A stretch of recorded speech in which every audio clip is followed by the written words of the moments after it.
Comment installer la nouvelle mise à jour macOS Ventura. Dans cette vidéo, je vais vous montrer comment faire la mise à jour pour la nouvelle version de votre Mac. Mais avant, on va voir ensemble si votre Mac est compatible ou pas pour la nouvelle mise à jour. Donc, pour le savoir, à partir du site de Apple ici, je vais défiler vers le bas. Et à partir d'ici, vous pouvez savoir si votre Mac est compatible ou pas pour la nouvelle version de macOS Ventura. Donc, si votre version est compatible, on va faire la mise à jour. Donc, avant de faire la mise à jour, branchez votre ordinateur pour vous assurer d'avoir assez de batterie pour la mise à jour et aussi d'avoir une connexion Wi-Fi.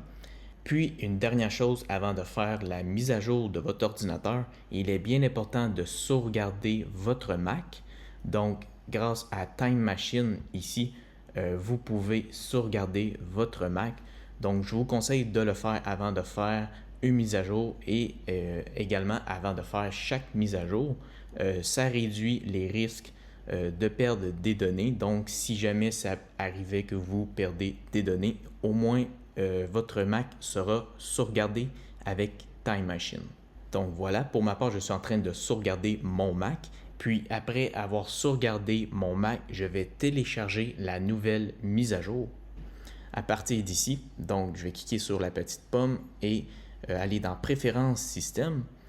Ensuite, je vais aller dans Mise à jour du logiciel et je vais cliquer sur Mettre à niveau.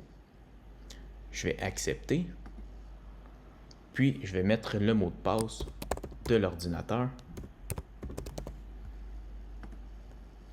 Maintenant, le téléchargement va commencer et je vais vous revenir par la suite avec la nouvelle mise à jour. Alors voilà, la mise à jour a été effectuée. Pour savoir si la mise à jour a bien été effectuée parce que le fond d'écran est le même que l'ancienne version. Donc, j'ai juste à cliquer sur la pomme et aller dans À propos. On va tout de suite voir la nouvelle version. On peut aussi aller dans Réglages système et on peut très bien voir que les réglages ont complètement été changés. Ça ressemble beaucoup à sur un iPhone. Et aussi, on peut aller dans Réglages ici, voir dans Mise à jour.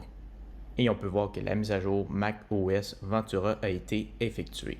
Donc voilà, on pourrait également changer le fond de la nouvelle version ici, qui est juste ici. Donc voilà. Alors voilà, c'est de cette façon qu'on peut installer la nouvelle version du Mac. Si vous avez des questions, vous pouvez commenter en dessous de la vidéo. Et si vous avez apprécié, n'hésitez pas à liker et abonnez-vous à la chaîne YouTube. Sur ce, on se retrouve dans une prochaine vidéo. Salut!